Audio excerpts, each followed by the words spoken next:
ইতালিতে most viral একটা topic.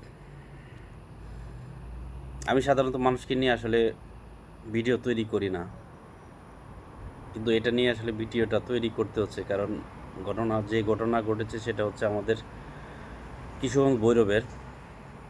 সে তার হাজব্যান্ডের হাত ধরে ইতালিতে গেছে এবং সে 3 সন্তানের জননী, এবং সেখানে গিয়ে অন্য একটা ছেলের সাথে পরকীয়ায় আসক্ত হয়।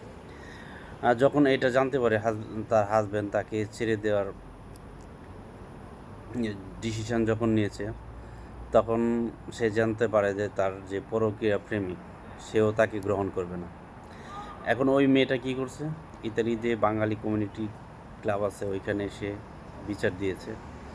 এখন আমি বলবো, প্রেম করার বেলা ইতালিয়ান মানুষের মতো পরকীয়া করেছেন এবং বিচার চান বেলা সৌদি আরব স্টাইলে বিচার চান, তাহলে কি সেটা হয়?